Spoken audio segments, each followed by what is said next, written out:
6 a.m., waist deep in my own lake, chainsaw roaring, cutting down no trespassing signs that appeared overnight on my property. The smell of gas fumes cuts through morning mist as I rip through metal posts I definitely didn't plant. 8 months of backbreaking work. 67 grand of my inheritance. 47 acres of rotting swampland transformed into crystal paradise where families fish and kids swim. Then this bleached blonde HOA president rolls up in her pristine white BMW with a sheriff's deputy, claims my entire lake belongs to her neighborhood association, not just part of it, every single acre, says I've been trespassing for months while she watched me bust my ass daily. I was ready to lose my mind. But here's what this Karen didn't realize. I had every receipt, every permit, every single piece of paper that would turn her power trip into a legal nightmare. What would you do if someone tried to steal your life's work? Drop a comment telling me where you're watching from and share your own HOA nightmare stories. 6 months before this, Karen tried to steal my lake. I was Dex Romano 52, divorced, and angrier than a wasp in a paint can. 23 years wiring houses in Bakersfield, living in a studio apartment where the HOA had 27 pages of rules about everything from doormat colors to the exact shade of beige allowed on window treatments. My marriage died the same week my grandfather's construction business finally sold. She got the house, the boat, and my sanity. I got my tools, a pickup truck, and $180,000 from Gramps' estate. The most money this working-class Italian had ever seen. I was scrolling through rural property listings at 2 a.m., fueled by cheap whiskey and spite, when I found it. 47 acres in Shasta County, with what the listing generously called a recreational lake. The photos looked like a crime scene: brown water, thick as chocolate pudding, dead cattails, and a dock that had clearly given up on life sometime during the Bush administration. The smell hit me from 50 yards away during my first visit. Stagnant water mixed with rotting plants and something that might have been a family of skunks. But underneath the disaster, I saw bones of something beautiful.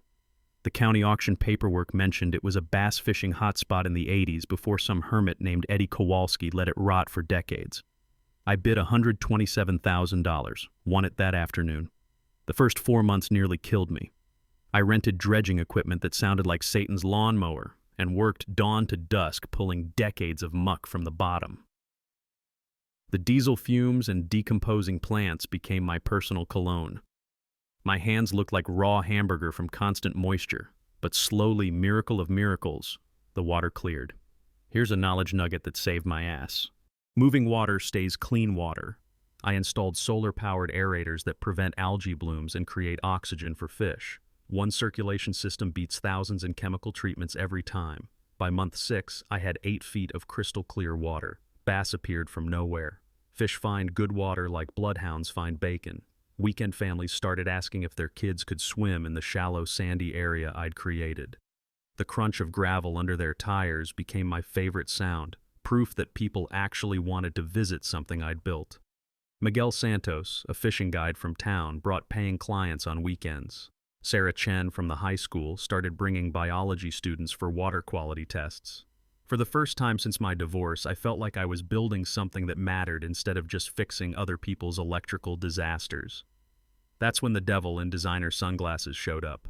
Brenda Kowalski, 59, bleached blonde helmet hair, and the kind of entitled attitude that makes you understand why people become hermits. She rolled up in her pristine white BMW X5 on a Tuesday morning like she owned the place, clipboard in hand, ready to inspect my life.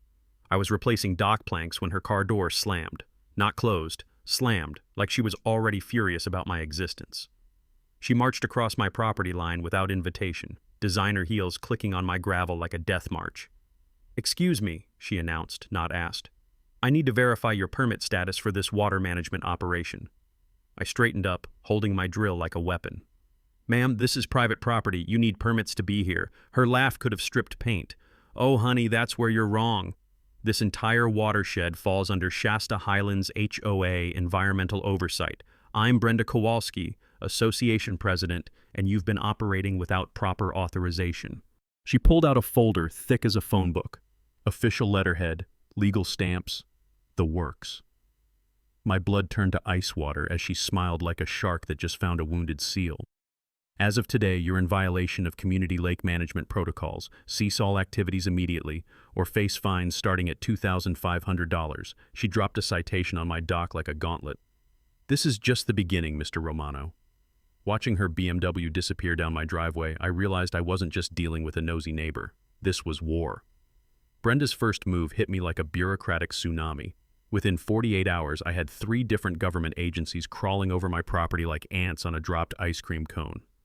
Monday morning, Fish and Game Inspector at 7 a.m. with complaints about unauthorized habitat modification. Tuesday, Water Quality Board sending some college kid to lecture me about disrupting protected wetland ecosystems. Wednesday, County Planning rolling up with a clipboard thick enough to stop bullets. Each inspector looked more confused than a tourist asking for directions in downtown Bakersfield. The Fish and Game guy kept scratching his head. "Sir, this is the cleanest lake I've seen in Shasta County. What exactly am I supposed to be citing you for?" But they all sang the same tune anonymous complaints from a concerned citizen at Shasta Highlands claiming I was destroying sensitive habitat. The rumble of diesel trucks became my personal alarm clock, announcing another day of government harassment. Here's what made my blood boil. I was following every damn rule: dredging permits, water rights documentation, environmental assessments that cost me $4,000. But Princess Brenda was weaponizing bureaucracy, filing complaint after complaint, knowing that even bullshit allegations require official investigation. County Planning Inspector Rodriguez finally cracked. "Between you and me, the lady filing these complaints doesn't know squat about environmental law. She keeps babbling about community water resources like you stole the town swimming pool." Time to return fire.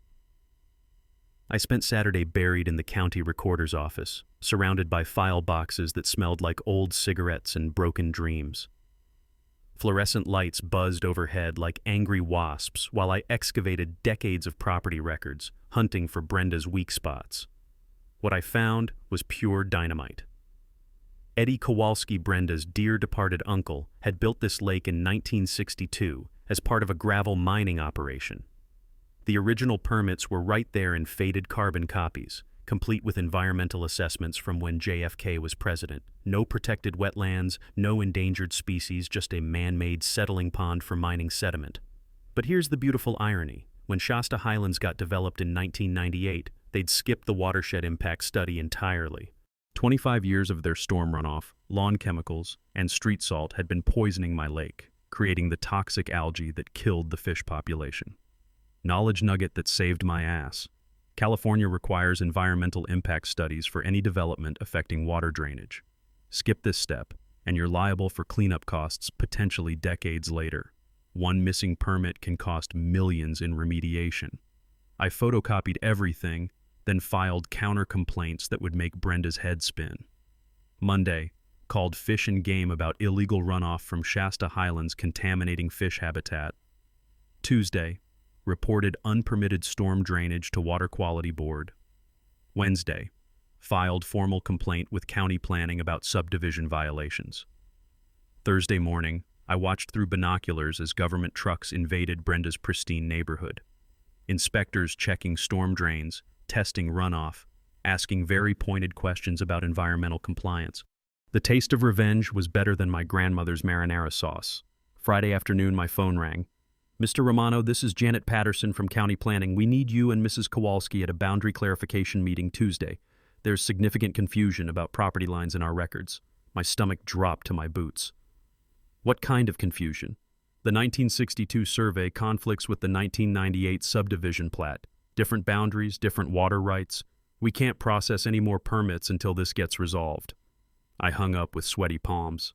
Boundary disputes meant legal limbo, potentially years of frozen development, while lawyers got rich arguing over survey stakes from the Nixon administration. But when I called Miguel Santos, the old fishing guide just chuckled. "Amigo, you're thinking like prey. If they're confused about where your property ends, they're also confused about where her authority begins. This lady just handed you a loaded gun." That weekend, I organized every document like I was preparing for war. Permits, photos, environmental reports. Evidence that my lake restoration was the best thing to happen to this watershed since the invention of water filters. Monday night, I got intelligence from an unexpected source. Tom Martinez, who'd done electrical work in Shasta Highlands, stopped by with beer and gossip. "Dex, you're not going to believe this. That Kowalski woman's been calling emergency HOA meetings trying to get the board to approve $25,000 for legal consultation. Half the residents are asking why their fees might go up because of some lake they've never seen. Mini twist time. Brenda's own neighbors were starting to question her expensive obsession with my property. Tuesday's meeting was scheduled for 2 p.m. I arrived early, armed with enough documentation to choke a government mule. Brenda showed up 15 minutes late, looking like she'd been sucking lemons for breakfast. What I discovered in that stuffy government conference room would turn her little power trip into my biggest advantage. The boundary meeting ended with legal limbo, but Brenda had a backup plan that hit me where it hurt most: my wallet and my reputation. Within a week, she launched a social media blitzkrieg that would make campaign managers jealous. Concerned Citizens Against Illegal Development appeared on Facebook overnight, complete with professional graphics and photos that told lies smoother than a used car salesman. The pictures were propaganda masterpieces. My dredging equipment positioned next to protected wetlands signs that sprouted overnight like poisonous mushrooms. Muddy water shots from week 1 of restoration, labeled as ongoing environmental damage. My solar aerators described as unauthorized industrial equipment destroying natural habitat. The comments section reeked of manufactured outrage. Stock photo avatars named Concerned Mother Sarah and Longtime Resident Bob posting identical rants about outsiders ruining our community. The AstroTurf was thicker than my ex-wife's lawyer bills, but Brenda's masterstroke was recruiting 3 actual Highlands residents people who'd never seen my lake but loved feeling important. They became her missionaries, spreading gospel about environmental violations and illegal construction at every coffee shop and grocery store in town. The financial pressure hit like a kidney punch. Martinez Electric, where I'd shopped for 20 years, suddenly required double deposits due to regulatory concerns. The equipment rental guys started demanding cash up front plus environmental liability insurance that didn't even exist. My bank froze the construction loan faster than a popsicle in January. I sat in my truck outside Ace Hardware watching the owner duck behind his counter to avoid eye contact. The smell of my own failure mixed with exhaust fumes and the bitter taste of wondering if this fight was worth losing everything. That evening, I stood on my deck listening to aerators hum peacefully while bass jumped in golden sunset light. For the first time since my divorce, I considered surrender. Maybe I should sell this dream and find somewhere else to build my peace. That's when I heard voices carrying across the water. 3 families had parked by the access road, kids running around with fishing poles, parents setting up folding chairs like they owned the place. I walked over expecting to politely ask them to leave. Instead, Maria Gonzalez from Redding thanked me with tears in her eyes. "Mr. Romano, my kids beg to come here every weekend. They've never caught fish before, and my daughter actually put down her phone to watch a sunset." Her husband Carlos grabbed my hand like we were old friends. "Brother, this place is pure magic. Clean water, healthy fish, safe for families. Safe for whatever you're doing, don't stop." That's when the strategy hit me like lightning. Saturday morning, I posted a simple sign: Lake Restoration Educational Day, free family event, learn about water conservation. I called Miguel Santos, Sarah Chen, and every family who'd been visiting regularly. 53 people showed up. Parents drove from Chico. Miguel demonstrated catch and release while Sarah explained how aerator systems create healthy ecosystems. Kids who normally lived attached to smartphones spent 3 hours learning to bait hooks and identify fish species. The sound of children's laughter echoing across clear water was better than any revenge fantasy. But the real victory was spotting that familiar white BMW parked on the property line, engine running, windows tinted darker than Brenda's soul. She sat there like a surveillance operative, watching families enjoy something she'd tried to destroy. Late afternoon, Martha Pina, 78-year-old retired librarian whose family had lived here since dirt was invented, approached with a weathered photo album clutched against her chest. "Young man, I recognize this lake from my childhood. My daddy helped dig it back in '62. She opened to a faded black and white photograph showing dozens of people celebrating the grand opening. "But look at the background." My heart stopped. Behind the 1963 crowd stood a large wooden sign: "Future site of Shasta Highlands Development, coming 1995.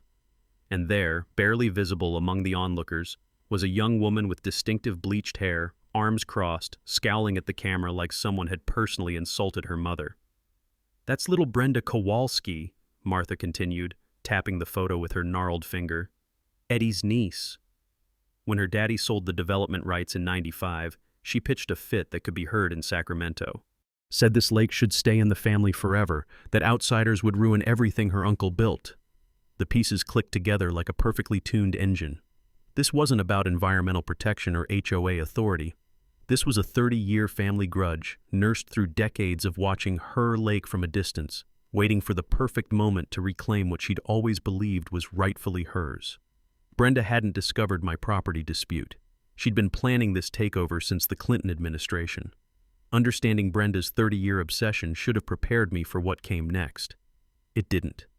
The certified mail arrived Tuesday morning like a legal grenade in my mailbox. Thick envelope, Sacramento return address, the kind of official correspondence that makes your bowels clench before you even break the seal.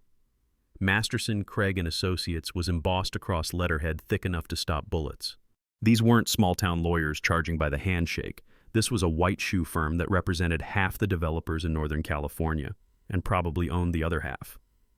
The cease and desist letter read like a declaration of war written in legal hieroglyphics. According to their exhaustive investigation, I was trespassing on designated common area amenities belonging to Shasta Highlands Homeowners Association.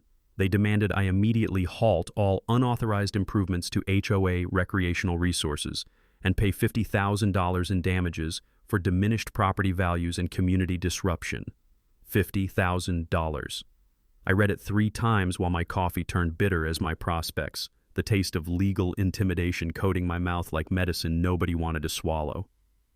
Here's what made it brilliantly terrifying. They weren't claiming I'd stolen the lake. They were arguing that my restoration work had improved HOA property without permission, making me liable for unauthorized construction costs, like I'd renovated someone else's kitchen and now owed them rent for using better appliances. My lawyer shopping expedition lasted exactly 4 phone calls. The good attorneys either had conflicts of interest or suddenly developed scheduling problems that would last until the next ice age. Peterson from Anderson gave me the brutal truth over crackling phone lines. Dex, Masterson represents 3 major development companies up here. I take your case, I lose half my practice. You understand, I understood perfectly. Brenda had hired legal muscle that made small-town lawyers soil themselves. That night, sitting on my deck listening to the gentle hum of aerators, I seriously considered surrender for the first time. 50 grand would bankrupt me, but fighting might cost twice that with no guarantee of victory. Maybe it was time to cut my losses and find somewhere else to build my peace. By Saturday, I was camping in the county law library, surrounded by books that smelled like judicial defeat and broken dreams. The fluorescent lights buzzed overhead like angry wasps, while I taught myself property law that normally required 3 years and $100,000 in student loans to comprehend. California property law makes quantum physics look like tic-tac-toe, but I discovered something beautiful buried in the civil code. HOA claims to water rights require dual recording county level and state water resources board. Miss either filing, and your claim is legally worthless. I pulled every document related to Shasta Highlands, incorporation papers, subdivision plats, HOA registrations, cross-referencing like I was hunting war criminals instead of property boundaries. Then I struck gold. The 1998 boundary adjustment giving HOA authority over my lake was recorded with the county but never filed with the state water board. In California, that's like buying half a lottery ticket looks official until you try to collect. But here's the beautiful irony. I'd been paying property taxes on this HOA land for 8 months. County tax records don't lie, and they don't care about your legal theories. They want money from whoever claims ownership. Knowledge nugget that saved my financial future. Water rights require separate state-level documentation in California, independent of land ownership records. One missing filing can invalidate decades of property claims. I was organizing this ammunition when Miguel Santos called with information that changed everything. Amigo, you need to meet Harold Brennan. Retired judge, lives in Palo Cedro. Spent 40 years handling property disputes before they forced him into retirement. Guy hates legal bullies more than week-old sushi. Judge Brennan answered his door looking like Hollywood-ordered distinguished magistrate, white beard, sharp eyes behind wire-rimmed glasses, and the kind of calm authority that made you stand straighter without thinking about it. His kitchen table was surrounded by law books that smelled like pipe tobacco and decades of judicial wisdom. He read Masterson's letter while chuckling like someone had told him the world's best lawyer joke. Son, I've watched this firm operate for 20 years. They're masters at intimidating people who can't afford to fight back. But they've made 3 amateur mistakes in this letter that would embarrass a paralegal. He pointed to specific paragraphs with a finger that had signed thousands of court orders. They're claiming damages without proving ownership, demanding payment without establishing jurisdiction, and threatening litigation without proper legal foundation. This isn't legal strategy. It's expensive intimidation wrapped in Latin phrases. The judge leaned back, eyes twinkling with the kind of mischief that comes from 4 decades of watching overconfident lawyers step on legal landmines. Mr. Romano, how would you feel about turning their intimidation into our counterattack? Because I know exactly how to make Masterson, Craig, and Associates regret taking this case. He pulled out a yellow legal pad, already sketching what looked like a battle plan that would make generals proud. Judge Brennan's counterattack started with something I never expected: financial forensics. Son, when someone throws expensive lawyers at a simple property dispute, follow the money. Always follow the money.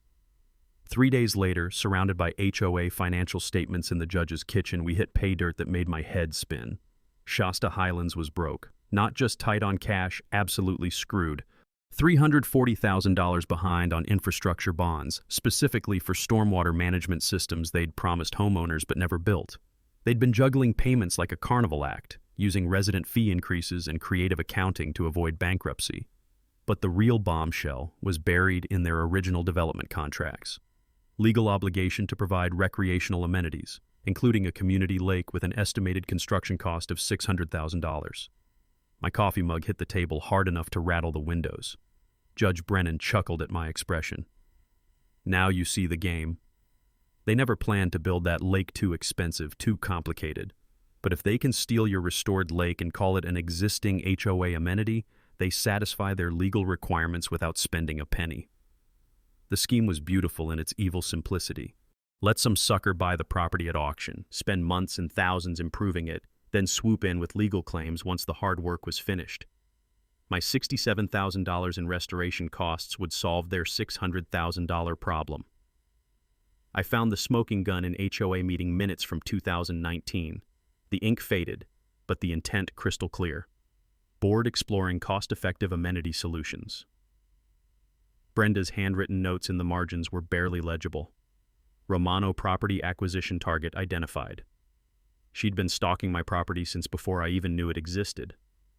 The timeline clicked together like puzzle pieces soaked in betrayal. County auction listing appears, cash buyer swoops in, months of expensive improvements, then mysterious HOA claims surface. Classic bait and switch, executed with government authority and lawyer intimidation. This is straight-up fraud, I said, feeling anger replace confusion for the first time in weeks. Attempted fraud, the judge corrected, tapping the evidence with his pen, with documentary proof of premeditation. But here's what changes everything. They need your lake more than you need to avoid this fight. He spread financial documents across his table like a poker player revealing a royal flush. Brenda's HOA is facing infrastructure payments they can't make, resident lawsuits over amenities they haven't delivered, and property values that will crater if homeowners discover the truth. Without your lake, they're looking at bankruptcy or fee increases that'll make residents revolt. The power had completely flipped. I wasn't some victim defending his property. I was holding cards that could save or destroy an entire development. So what's our play? Judge Brennan's grin could have lit up downtown Sacramento. We stop playing defense and go full offense. Quiet title action to settle ownership permanently. Countersuits for harassment, defamation, and business interference. Property tax reimbursement since they claim to own land you've been paying taxes on. But his final suggestion was pure genius. And we mail copies of their financial records to every homeowner in Shasta Highlands. Let them discover why their HOA president is spending their money on lawyers instead of fixing potholes. Nothing destroys a neighborhood dictator faster than their own people learning the truth. The smell of pipe tobacco mixed with the intoxicating scent of turning tables. For the first time since Brenda planted those trespassing signs, I wasn't running scared. I was about to become the nightmare she never saw coming. Judge Brennan's kitchen became our war room, and within a week, it looked like mission control for an operation that happened to involve property law instead of rocket science. The legal strategy session lasted 6 hours and consumed enough coffee to fuel a cross-country trucker. The judge mapped our multi-pronged attack with the precision of a chess master planning checkmate in 12 moves. Primary objective: quiet title action to settle ownership definitively. Secondary targets: harassment, defamation, intentional interference with business. Nuclear option: criminal referral for attempted fraud. He tapped each item on his yellow legal pad like a general briefing special forces. The best defense against bullies is overwhelming offense, and we're about to become very offensive. But righteous anger doesn't win lawsuits, evidence does. We needed allies, documentation, and enough ammunition to bury Masterson, Craig, and Associates under facts they couldn't lawyer around. Martha Pine became our historical weapons specialist. At 78, she had more connections than a telephone switchboard and twice the determination. Her call to the Reading Record Searchlight yielded immediate interest. Reporters loved David versus Goliath stories, especially when Goliath wears designer sunglasses and drives a BMW. "Honey, I've been waiting 60 years for someone to knock the Kowalski family down a peg," she said while organizing documents that smelled like decades of careful storage. "That girl's been acting like she owns this county since she learned to walk in high heels." Tom Martinez brought intelligence worth more than gold. The contractor had wired half of Shasta Highlands and overheard enough board meetings to write a book about HOA dysfunction. Decks, they're hemorrhaging money, deferred maintenance for 3 years, roads cracking like broken eggshells, storm drains that couldn't handle a light drizzle. Brenda keeps talking about legal expenses requiring fee increases, but nobody knows she's spending their money trying to steal your lake. Sarah Chen provided scientific artillery that would obliterate environmental claims. Her water quality tests showed my restoration had transformed the entire watershed healthy habitat where toxic death had reigned for decades. Miguel Santos became our economic warfare specialist. His fishing guide connections throughout Northern California documented families driving hours to visit my lake, local businesses seeing weekend revenue jumps, outdoor recreation returning to water that hadn't supported a minnow in 20 years. Brother, you didn't just save a lake. You created jobs, brought families together, and made this whole region better. We're going to make sure every politician and reporter knows it. Technical preparation required NASA-level precision. Professional boundary survey, $3,200 to settle property lines with GPS coordinates and legal descriptions that would survive nuclear war. Independent water quality testing, $1,500 for lab results showing dramatic environmental improvement. Knowledge nugget that became our foundation. Environmental claims require scientific evidence, not legal opinions. Actual data beats expensive theories every time in court. The media strategy developed like a perfectly orchestrated campaign. Martha's newspaper contact specialized in exposing government corruption. Sarah pitched environmental blogs about successful habitat restoration. Local TV showed interest in the human angle. Divorced guy rebuilds life by saving dead lake, gets attacked by neighborhood tyrant. Community support surprised everyone, including this cynical electrician. Anderson Coffee Shops saved Dex's lake jar, raised $4,300 in 2 weeks. Contractors offered free labor for final improvements. The credit union provided litigation financing with terms so favorable it felt like legalized charity. But our secret weapon emerged from enemy territory, an anonymous Shasta Highlands resident feeding us internal documents, board meeting recordings, financial spreadsheets, email chains between Brenda and her expensive lawyers. Somebody inside her own kingdom was committing treason. 3 board members are ready to revolt, our deep throat reported through encrypted messages that made us feel like international spies. Legal costs hit $30,000, and residents are asking why swimming pool repairs got postponed while the Queen hired Sacramento lawyers to fight some guy they've never heard of. The smell of victory mixed with Judge Brennan's pipe tobacco as we surveyed our assembled evidence. Survey maps covered his kitchen table like battle plans, financial documents revealing HOA desperation, scientific proof of environmental success, media contacts ready to tell our story, community support that made this bigger than one man's property dispute. "Look at this," the judge said, gesturing at our wall of documentation like a proud father. "We're not just defending your lake anymore. This is about whether bullies with expensive lawyers can steal what doesn't belong to them." I stood back, amazed at what we'd built in 1 week. A month ago, I was a divorced electrician trying to find peace by a quiet lake. Now I was leading a coalition that included retired judges, environmental scientists, local business owners, and underground resistance fighters from enemy territory. "Judge, we're not just ready for battle," I said, feeling confidence I hadn't experienced since my grandfather taught me to wire a house. "We're about to remind Brenda Kowalski why you should never underestimate people fighting for what's right." Armed with evidence and allies, I thought we'd gained the upper hand. I was wrong. Cornered animals fight dirtiest when they're about to lose everything. The sabotage started small, just weird equipment malfunctions that felt like bad luck until the pattern became impossible to ignore. Monday morning, my main aerator pump seized up, motor burned out despite running perfectly for months. Tuesday, the backup system's electrical connections had somehow corroded overnight, despite being weatherproofed and recently installed. By Wednesday, I was looking at $4,200 in repair costs to maintain water quality that had taken months to achieve. The timing was surgical in its precision. Just as we were preparing for legal warfare, my life support systems were mysteriously failing. "Coincidences like this don't exist," Tom Martinez said, examining the burned-out motor with the kind of suspicion electricians develop after getting shocked too many times. "Somebody with electrical knowledge did this deliberately. These connections were cut, not corroded. I installed security cameras that weekend, hidden among the cattails like electronic deer hunters. Professional-grade equipment with night vision and remote monitoring. If someone was sabotaging my property, I'd catch them in the act." Saturday night at 2:17 a.m., the motion sensors triggered.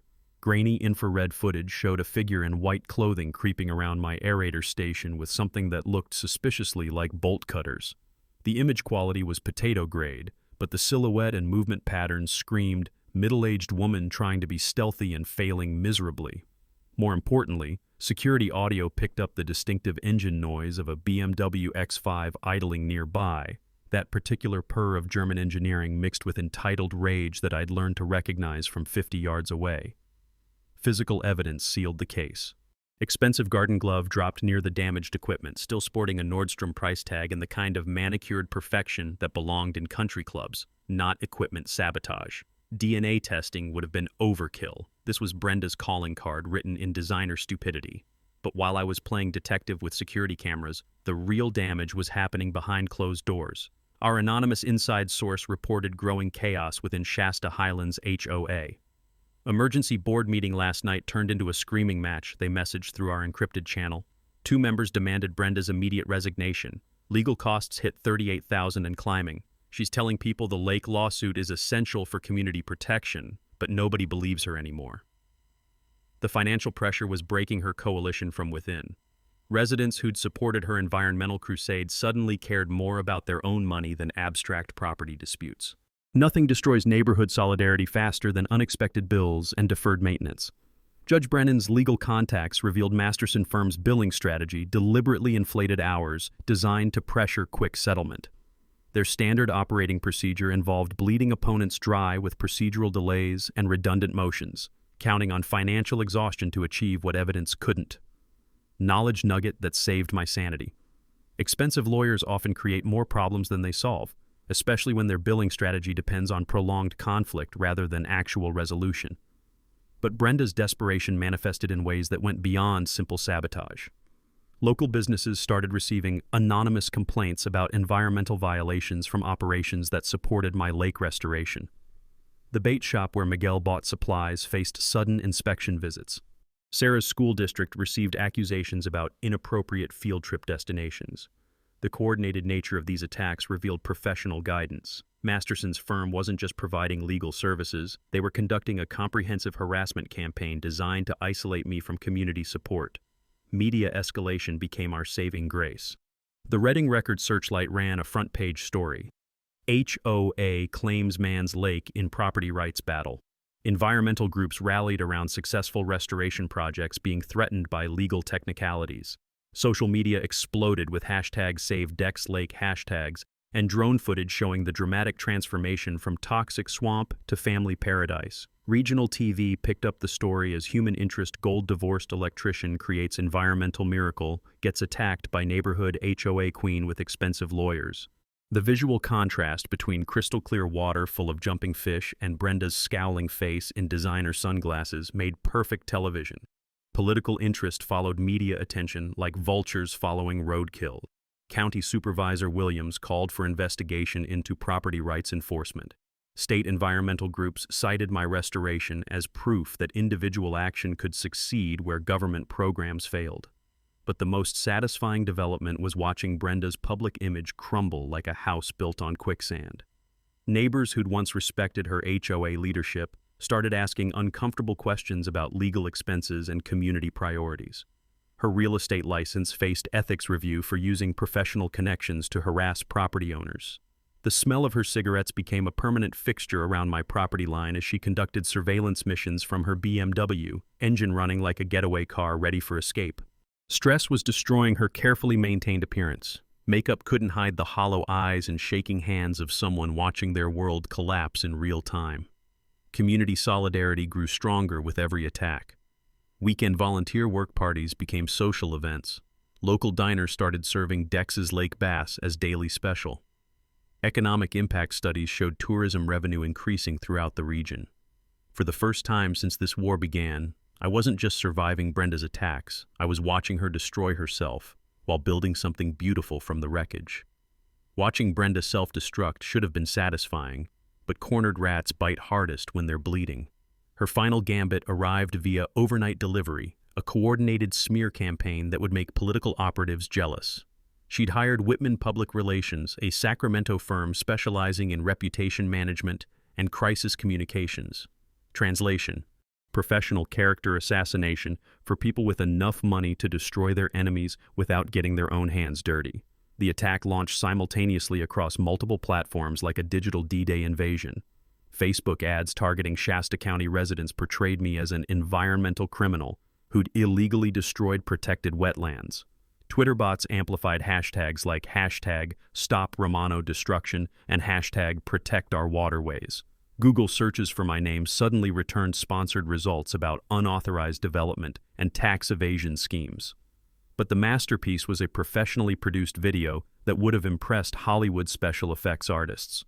Aerial drone footage of my early restoration work, cleverly edited to look like ongoing environmental destruction. Muddy water shots from week 1 presented as current conditions. My dredging equipment portrayed as illegal mining operations. The narrator's voice carried that authoritative tone reserved for nature documentaries and political attack ads. Dex Romano has systematically destroyed 47 acres of pristine wetlands while evading environmental regulations and avoiding tax obligations. Local authorities are investigating this unprecedented ecological disaster. Fake testimonials from concerned citizens who didn't exist made the whole production feel legitimate to anyone who didn't know the truth. "I've lived here 30 years and never seen anything this devastating," claimed Margaret Thompson, whose stock photo smile had probably sold insurance policies and teeth-whitening products. The financial cost of this operation had to be astronomical. Professional video production, coordinated social media campaigns, Google ad purchases targeting specific demographics. Brenda was burning through HOA funds like a casino addict with someone else's credit cards. Counter-narrative preparation became our full-time job. Professional photographer documented current lake conditions with the kind of artistic precision usually reserved for magazine covers. Sarah organized expert testimony from biologists, hydrologists, and soil engineers who could explain restoration science in language judges and juries would understand. Character witnesses lined up like volunteers for a popular cause.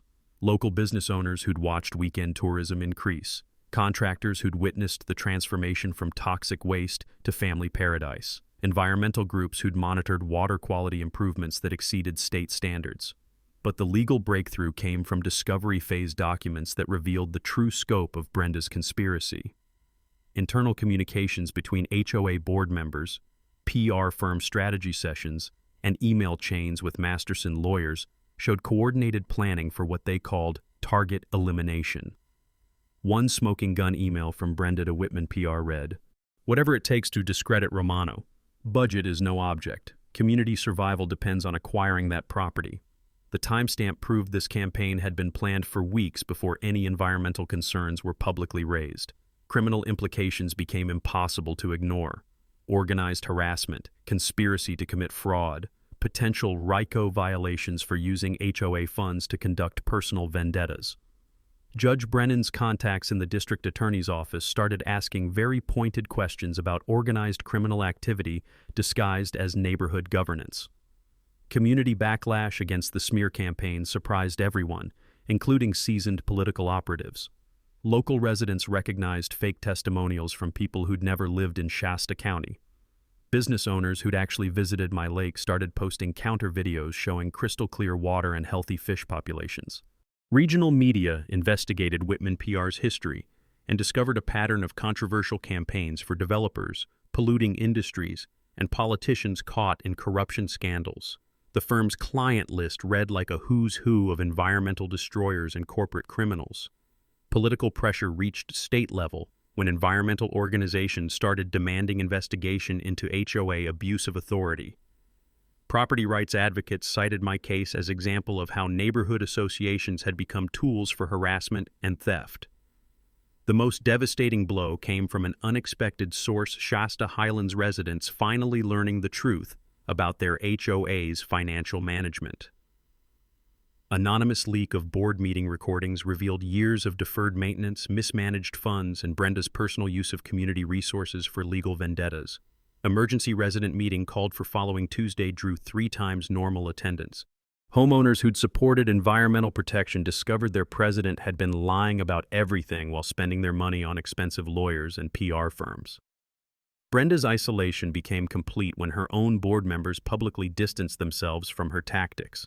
2 resignations in protest, 1 formal censure, and a motion for no confidence vote scheduled for the following week. Personal relationships disintegrated as neighbors learned about surveillance missions, harassment campaigns, and financial mismanagement. Friends stopped returning calls. Real estate colleagues avoided her at professional meetings. Even her preferred coffee shop started finding excuses to be too busy for her morning visits. The smell of desperation replaced designer perfume as her daily cologne. Stress-induced chain smoking left permanent odors in her BMW. Makeup couldn't hide the hollow-eyed appearance of someone watching decades of social standing collapse in real time. Final confrontation was approaching whether she wanted it or not. Public meeting scheduled for Thursday evening, HOA Community Center, with enough angry residents to fill a football stadium and media coverage that would decide the war once and for all. Time to finish what she'd started. Thursday evening, 7 p.m., Shasta Highlands Community Center. 312 people crammed into a room designed for 150, with overflow crowds spilling into the parking lot where speakers had been hastily installed. The air conditioning gave up around 6:45, leaving the room thick with tension and the collective body heat of an angry mob. 2 TV crews set up cameras, while a newspaper reporter live tweeted the proceedings. Miguel Santos had organized carpools from 3 counties, bringing families who'd discovered fishing paradise at my lake. Sarah Chen arrived with a busload of biology students carrying water quality test results and environmental impact studies. The smell of nervous sweat mixed with industrial carpet cleaner and the lingering aroma of too many community meetings where nothing important ever happened. Tonight would be different. Brenda entered exactly 15 minutes late, flanked by her remaining lawyer Masterson firm had quietly withdrawn the day before, citing irreconcilable differences with client objectives. Her replacement looked like he'd graduated law school the previous Tuesday and learned property law from YouTube videos. She'd dressed for battle in a black business suit that probably cost more than most people's monthly rent, but stress had hollowed out her cheeks and turned her signature blonde helmet into something that belonged in a natural disaster documentary. The confident tyrant from 8 months ago had been replaced by a cornered animal wearing designer armor. Her presentation lasted 12 minutes and felt like 12 hours. Charts about community water resources and environmental protection delivered in a voice that cracked twice and went shrill whenever someone in the audience shifted in their seats. Her claims about unauthorized development threatening neighborhood stability sounded ridiculous in a room full of people who'd actually seen my lake restoration. Scattered applause came from exactly 4 people, all Highlands residents who'd probably been threatened with HOA violations if they didn't show support. Judge Brennan took the microphone like a professor addressing freshman students who hadn't done their homework. He methodically destroyed her arguments using evidence so comprehensive that even her lawyer started taking notes. Ladies and gentlemen, we have here documented proof of a conspiracy to commit fraud. He displayed enlarged copies of internal HOA communications on the portable screen Tom Martinez had donated for the evening. Meeting minutes showing premeditated plans to acquire Mr. Romano's property. Financial records proving misuse of community funds. Email evidence of coordinated harassment campaigns. The crowd's murmur turned ugly when financial documents revealed HOA board members had approved $53,000 in legal consultation without resident notification. Swimming pool repairs had been postponed indefinitely, while Brenda hired Sacramento lawyers and professional PR firms to steal someone else's property. But the smoking gun moment came when Judge Brennan displayed Brenda's handwritten notes from 2019. Romano property acquisition target identified. Whatever it takes. The audible gasp from 300 people sounded like air being sucked from the room. Even her remaining supporters looked stunned by the premeditation evidence. Brenda's meltdown was spectacular and complete. "You people don't understand what's at stake here," she screamed into her microphone, causing feedback that made everyone wince. This community was built on certain values, certain standards that outsiders like Romano will never appreciate. The racial undertones weren't subtle. Comments about my foreign-sounding name and how I'd never really fit in with our neighborhood values turned the room's disapproval into active hostility. Even her lawyer looked like he wanted to crawl under the defendant's table.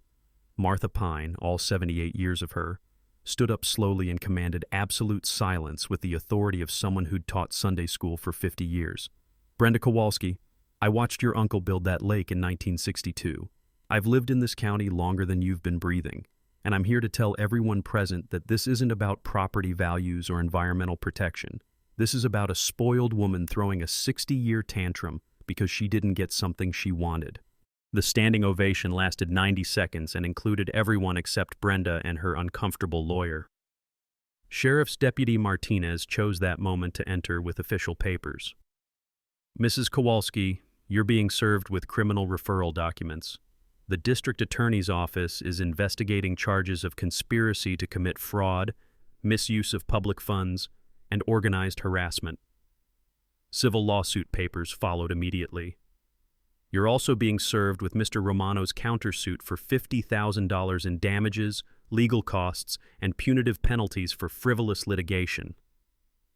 The room erupted in cheers while Brenda stared at the papers like they were written in hieroglyphics.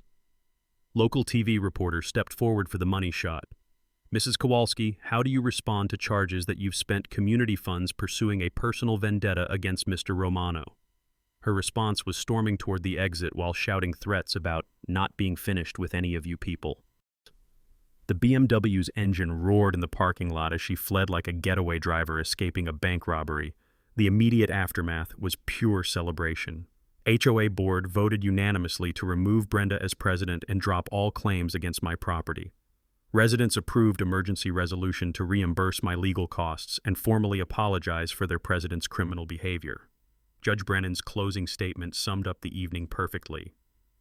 "This is what happens when bullies meet people who refuse to be bullied." 30 days after Brenda's spectacular public meltdown, the legal dust had settled into the sweetest victory I'd ever tasted.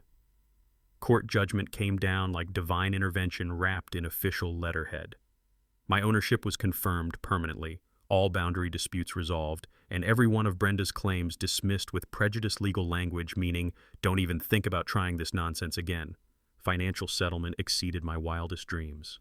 The HOA paid $38,000 in legal costs and damages, plus another $12,000 for property tax reimbursement dating back to my original purchase. Brenda personally coughed up $15,000 in punitive damages and court costs. Criminal charges hit her like a freight train carrying karma. Guilty plea to harassment and misuse of public funds, 18 months probation, and restitution payments that would keep her broke until the next presidential election. The restraining order meant she couldn't come within 500 yards of my property, not that she'd want to, considering what happened next. Her real estate license got revoked faster than a speeding ticket in a school zone. Business reputation destroyed, personal bankruptcy filed, and social exile from every respectable circle in Shasta County. The white BMW disappeared, replaced by a dented Honda that looked like it had given up on life. Ultimate irony, She was forced to sell her Highlands house to pay legal debts, moving to a studio apartment complex where she couldn't even be elected to organize a bake sale, much less terrorize property owners. Meanwhile, my lake became the crown jewel of Northern California's outdoor recreation scene. Weekend visitors hit 800 during peak summer months, with families driving from Sacramento, San Francisco, even Oregon to experience water so clean you could see bass swimming 20 feet down. Economic impact studies showed local businesses reporting 60% revenue increases during fishing season. Gas stations, restaurants, bait shops, even the ice cream truck that started making weekend rounds, everyone benefited from what started as one man's peace project. The Romano Lake Environmental Education Center opened 6 months later, funded by donations from visitors who wanted to preserve something beautiful for future generations. Annual scholarship program provides $5,000 for local students studying environmental science, water management, or renewable energy systems. Sarah Chen's biology classes became the most popular field trips in 3 counties. Kids who'd never seen clean water learned about ecosystem restoration, fish habitat management, and how individual action could heal environmental damage that government programs had ignored for decades. Conservation partnership with State Fish and Wildlife turned the lake into an official demonstration site for habitat restoration techniques. My restoration methods were being replicated throughout California, proving that private citizens could accomplish environmental miracles when bureaucracy got out of the way.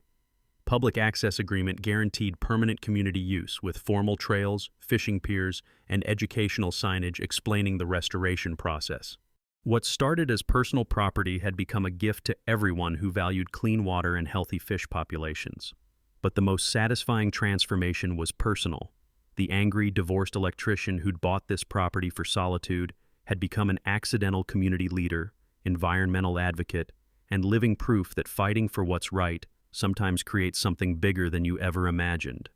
Maria Gonzalez's daughter caught her first 5-pound bass on a sunny Saturday morning, squealing with excitement that echoed across water so clear it reflected clouds like a mirror. That moment reminded me why this fight had been worth every sleepless night and legal bill.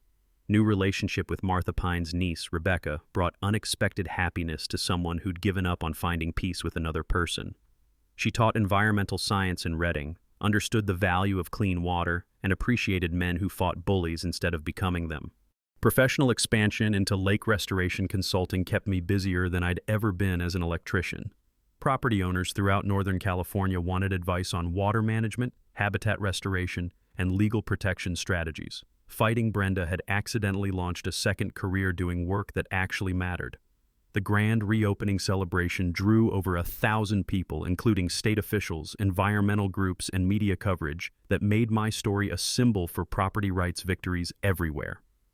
Cutting the ribbon with the same chainsaw from my opening scene felt like perfect bookkeeping for a story that started with trespassing signs and ended with community celebration. As sunset painted the water gold and children's laughter echoed across restored paradise, I realized something profound. Sometimes you don't choose the fight chooses you. And victory creates something more beautiful than you ever dreamed possible. Drop a comment with your own HOA horror story. You're not alone in this fight. Hit that subscribe button if you want to see more David versus Goliath stories where the little guy actually wins. That's all for today's HOA madness. If watching justice serve itself made your day, smash that like button, share your thoughts down below, and make sure you're subscribed. More outrageous neighborhood showdowns are just around the corner.